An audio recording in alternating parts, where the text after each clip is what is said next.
Hello, my friends. Welcome back to Gilded Tarot. It's Georgie. And today we are going to be looking at Edward VI. So when Henry VIII died, he left behind his son and heir, 9-year-old Prince Edward, Edward VI, as he would be.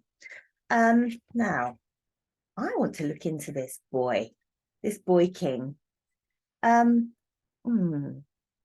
He's been reported to be vicious and cruel, with a terrible temper.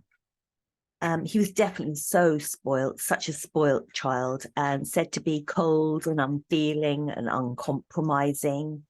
It was said that if he'd lived, he would have been just the same as his sister Mary. She was Bloody Mary, and all the nonconformists that weren't Catholics, she had them killed in various ways. And they say that he probably would have been exactly the same, only for Protestants, anybody who was against the Protestant faith, he probably would have had those nonconformists murdered, executed, what have you. So he was a boy tyrant, apparently. That's what they say about him. And this tale is feeding into that, but I don't know whether it's true or not.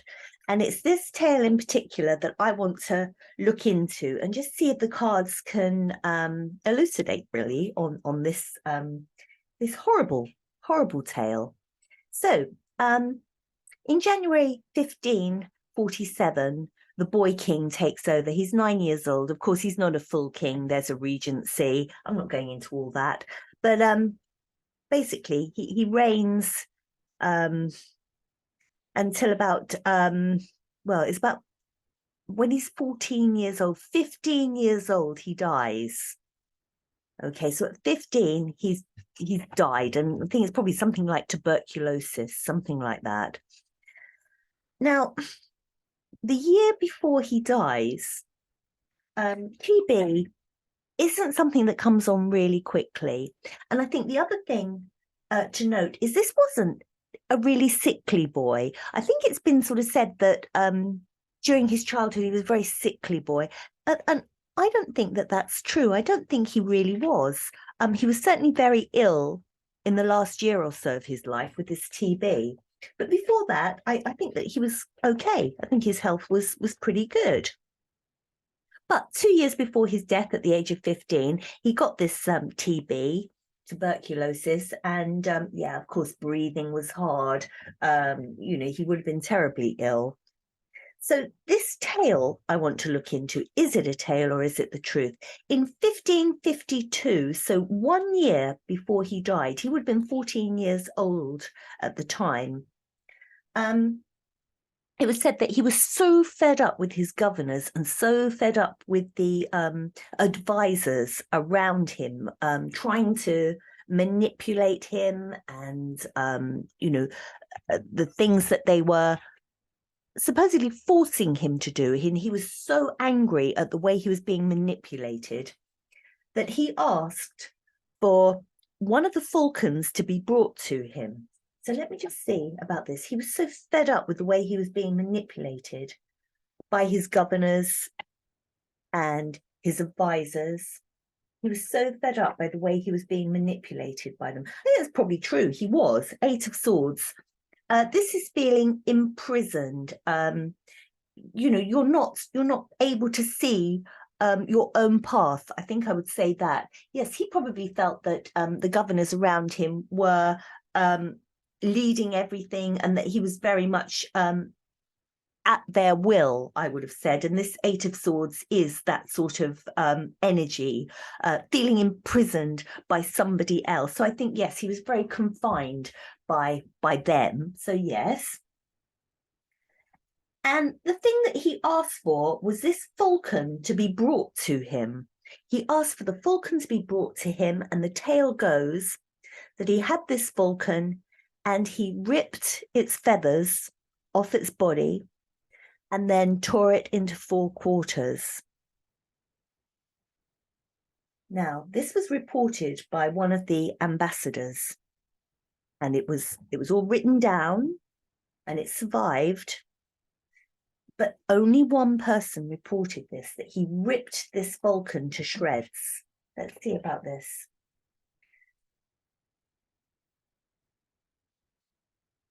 Well, it was definitely reported. The tower, this dreadful incident. The tower is like the utmost of dreadful incidences. A catastrophe, the worst thing. This falcon plucked and quartered at the hands of this boy. The tower, I mean, how vile, what the worst thing to do that to a living creature. And this is reported. And then the Eight of Pentacles working in advance. Well, you know, in reverse. So this is good, studious work. This is the workaholic, the good person who works hard. This is not working good or working hard. This is a bad deed, working badly, bad deed done. So yeah, okay. So that's looking like, yeah, of course, if this had happened, it would be this. It would be this, because he felt so imprisoned and he took his rage out on this bird. Did that happen? Only one person reported it. Edward kept a diary throughout his short life. He kept a diary and he diaried everything. This is not mentioned in his diary. This is not mentioned in Edward's diary. So I want to know what on earth is going on here. What's going on with this?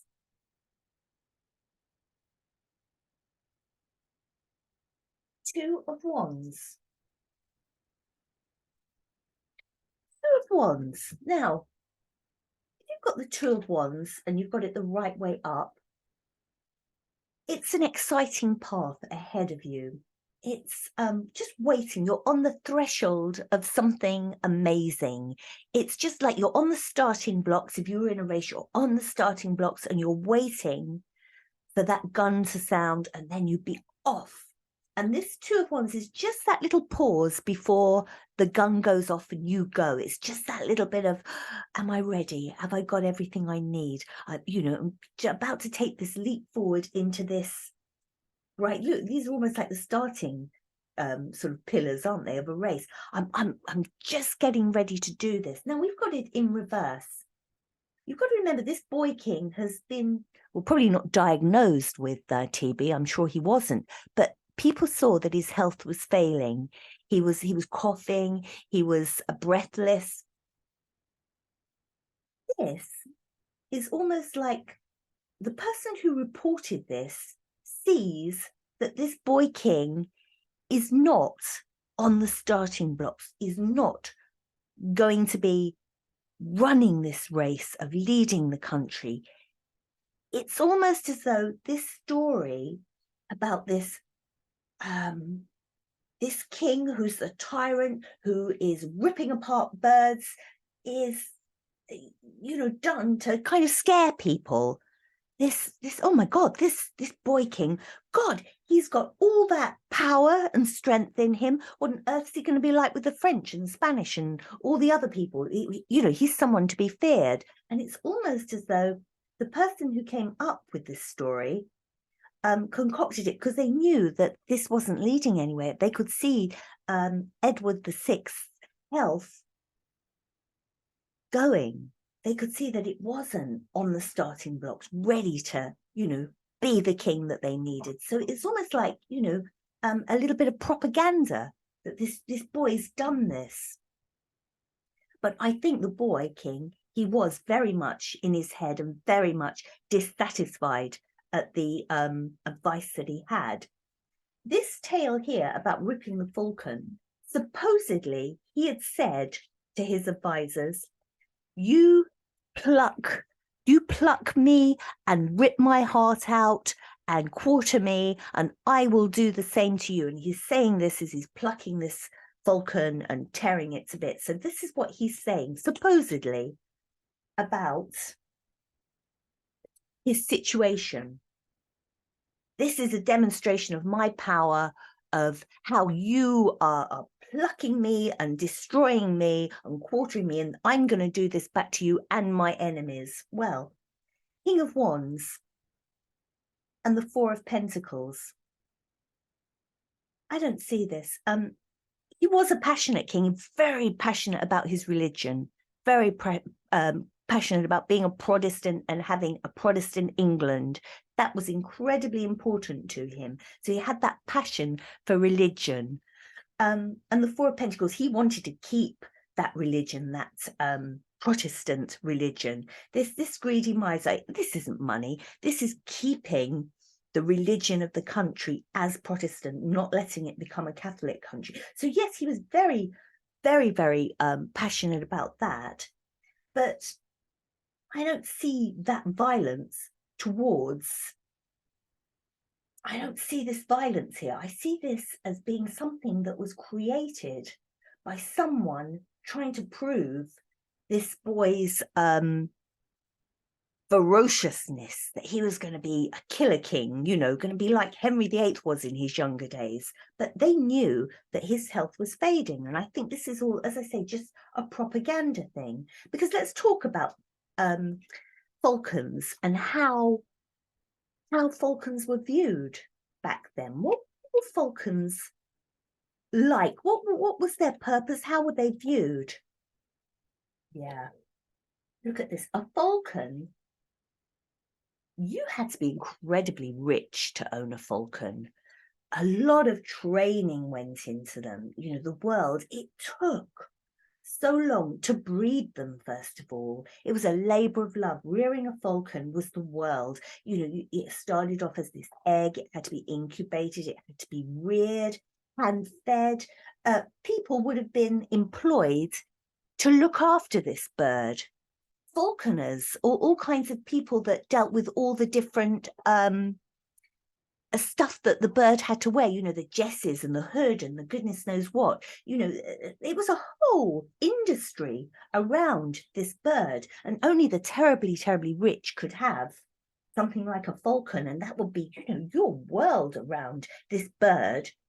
And the Nine of Cups is the indulgence thing. You know, you have all this money, all this, oh, I have everything that I want. And the falcon is just that one of those other things. I eat, I drink, I have everything I want. And the falcon is one of those things that I have because I am so wealthy.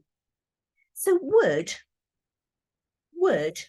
a falcon just be, after all this nurturing and caring, would a falcon be ripped to bits like that, even by a king? Would a king actually do that to one of these birds that had taken forever to rear? And the other thing is, would a falcon allow itself to be ripped and feathers plucked out? Well, I doubt that very much. Let's see what the cards say about that. I mean, falcons are massively powerful birds, and we're talking about a teenage boy who's not very well. So let's see what we've got here. Six of Cups and the Fool. Six of Cups and the Fool. I think this is a story, and the Six of Cups is looking back to when the boy king was younger and when he was healthier. The boy king at this stage was very ill and quite frail. We've got the Fool here. We're trying to make this into, you know, this into a tale of how this boy is going to be a man, and what an amazing leader he's going to be. He's going to have an amazing fool's journey. He's going to be a tyrant of a king, and he's going to protect England. He's going to protect the Protestant faith. Watch out, anybody who dares to come to this country and take liberties, because this boy, he just plucked a pheasant and tore it in, a falcon, and tore it into bits, and you know, quartered it there in front of everyone. I don't see this as being true at all. Six of Cups, not at all. Six of Cups is an emotional card. We've got it in reverse. This is trying to paint a picture of this boy as something he is, and like I said, total propaganda. So let's just have a couple more cards and see about this. It was never in Edward's diary. It wasn't in any other recording apart from this one piece of literature that sort of said, you know, about this thing that this boy had done. So let's just look a little bit closer. Queen of Swords in reverse. It's a queen, it's not a king, but it's lies. The Queen of Swords, she just lies. This is all a fabrication. This was something that was fabricated. You know, even somebody like Edward the Sixth, who had all the money and all the possessions in the world, really to have done that to this amazingly valuable bird. And not only that, the bird would have probably ripped him to shreds. Can you imagine trying to even pluck one feather out of a falcon? You know, I think this was all done to say, you know, this boy is well, and he's you know, strong and powerful. And this was in the last year of his life. I don't believe this story. I think that had Edward VI lived, I think he would have been a tyrant. And I think that he would have been just like his sister Bloody Mary, only for Protestants. But this is not true. This is just propaganda trying to prove that this boy was someone to be feared, when really he was probably nearing his death, you know, probably very breathless, very, very ill with this TB, probably coughing up blood. And, you know, I think that his close advisors, and I'm sure Edward did feel like this, you know, very much in a prison. But I think his close advisors made this tale up. I hope it's a made-up tale. It only appears in one source, never been backed up by anything else. And I think that if the boy king was such a tyrant and such somebody that could do this, he would have written about it and boasted about it in his diary, that this falcon, you know, he'd totally dominated this falcon. I think he would have written about this, and he didn't. This is a tale to make any enemies fear this young boy. That's what I think. Let me know what you think, and let me know if you've heard this tale about ripping this falcon to bits. I'm very sort of, obviously, I'm very against any form of animal cruelty. And if the cards had shown in any way that this was a possibility, I would have latched onto it. But I don't believe it was. I don't believe this happened. Let me know what you know. And if you don't know anything about it, maybe just have a little Google and see what you can find about it, and see if your conclusion is different to mine. Anyway, thank you. And I'll be back again for another one very soon. You take care. Bye-bye.